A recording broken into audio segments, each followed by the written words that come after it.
அனைவருக்கும் வணக்கம். நம்முடைய நீட் பிசிக்ஸ் பை அருண் அப்படிங்கிற நம்ம காணொளி சேனல்ல இன்றைக்கு நம்ம பார்க்க போறது பரிசோதனை திறன்கள். நம்முடைய நீட் சிலபஸ்ல 20வது அலகுல சில எக்ஸ்பெரிமெண்ட்ஸ் பரிசோதனைகள் இருக்கு இல்லையா, அது சம்பந்தப்பட்ட கேள்விகள் கேட்கறாங்க.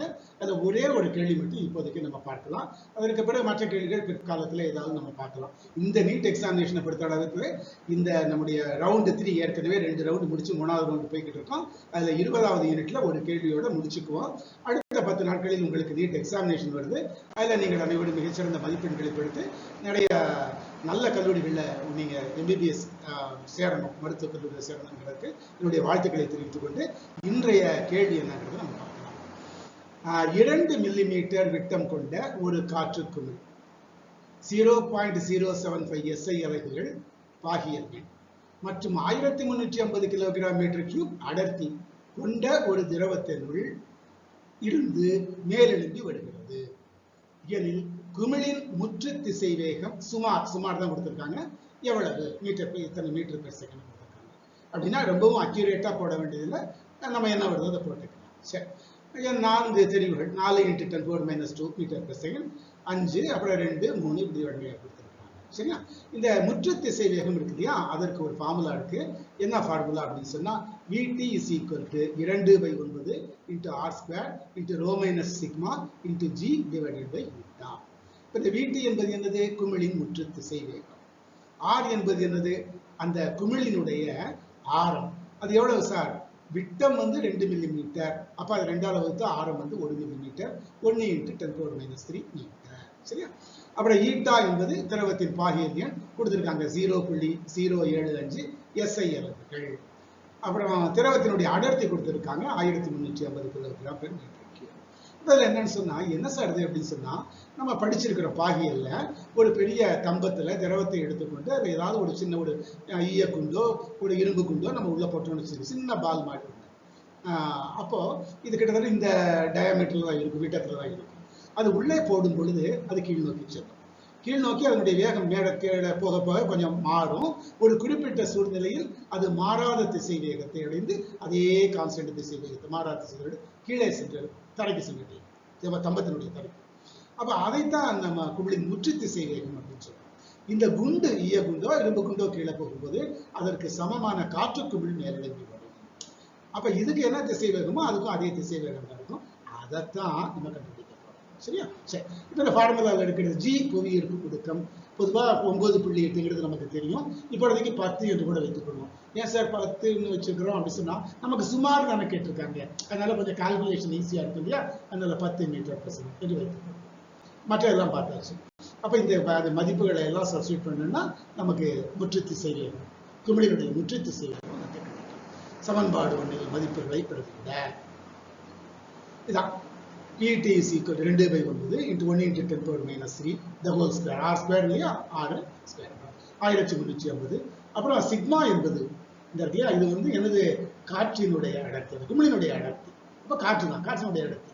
அது எவ்வளவு சார்? கிட்டத்தட்ட காற்றின் அடர்த்தி நமக்கு தெரியும், கெமிஸ்ட்ரியில கூட படிச்சிருக்கோம், பிசிக்ஸ்லயும் படிச்சிருக்கோம். 1.25 கிலோகிராம் இருக்கு. அப்ப இங்க இருக்கிற 1350க்கு அது ஒண்ணுமே கிடையாது, அதனால அதை அப்படியே விட்டுருவோம். சரி, அப்புறம் 10 G-னுடைய divided by eta 0.075 பண்ணாச்சா? அப்போ Vt is equal to 2, இது டினாமினேட்டர் இருக்கிறத விட்டுருவோம். 1 × 10⁻⁶ இதான் ஸ்கொயர் இல்லையா, அந்த 6 1350 0 நல்லா விட்டுருலாம். இந்த 10/9 இருக்கு இல்லையா, அது என்ன சார் வரும்? ஓடும்போது 9 மீதி 1 10 ஓடும்போது 9 10 மீதி அது 1.1 போட்டு இருக்கும். நம்ம ஒரு 1.1 போட்டுருக்கோமே, அவ்வளவுதான். Divided by 0.0. அப்ப 2 × 1 × 10⁻⁶ into 1350 into 1.1. இந்த டினாமினேட்டர் மட்டும் கொஞ்சம் மாத்தி எழுதணும். 10⁻⁻1 -2 -3 75 × 10⁻⁻3. அப்ப இந்த 10⁻⁻3 மேல போனா என்ன சார் ஆகும்? +3 ஆகும். ஏற்கனவே என்ன சார் இருக்கு? 10⁻⁻6. அப்ப கிடைச்சா என்ன சார் கிடைக்கும்? 10⁻⁻3. அதான் அந்த 10⁻⁻3 அப்படியே போட்டாச்சு. ஏற்கனவே 2 இருக்கா, அதுவும் போட்டாச்சு. 1 போட வேண்டிய அவசியம் இல்லை, விட்டாச்சு. அப்புறம் இந்த 1350 × 70/75 இந்த 1.1 கூட அப்படியே போட்டாச்சு. இது என்ன சார் வரும்? இதை பாத்தீங்கன்னு சொன்னா 325 75, அதனால 3 போட்டாச்சு. இது எப்படி சார்? 5 25 125, அப்ப 5 பாக்கிறேன் சார் 10 10ஓட சேவோட சேர்த்தா 100. 4 25 100. அப்ப 25க்கு அடிச்சிடறோம். 25 உங்களுக்கு ஏற்கனவே தெரிஞ்சிருக்கணும், ஈஸியா தெரிஞ்சிருக்கணும். ஸோ 3 25 75, 54 × 25 1300. அவ்வளவுதான் கணக்கு. அப்புறம் 54/3 எவ்வளவு சார்? ஒரு 3 3, இங்க ஒரு 3 3, இது 2 24, இங்க 3 24. அப்ப இது 54/3 என்பது 18. அப்ப 2 × 18 × 1.1 இங்க இருக்கு 10⁻³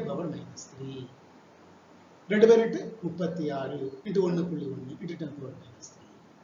1.1 6 by 1 66 6 3 by 1 33 39. So 39.6 × 10⁻³ it is equal to, தோராயமாக சொன்னால் 40 × 10⁻³. அதாங்க கொடுத்துருக்காங்க.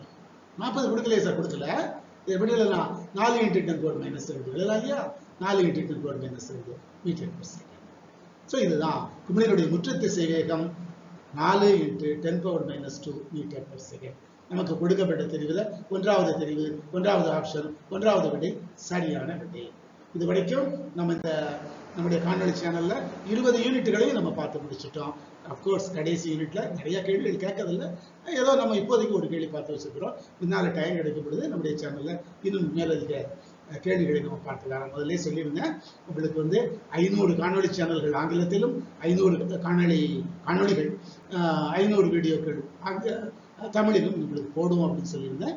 இப்போதைக்கு 640 கிட்ட போட்டிருக்கிறோம். பாக்கி உள்ளது அந்த அடுத்த ஒரு ஆண்டுக்குள்ள நம்ம போட இருக்கோம்.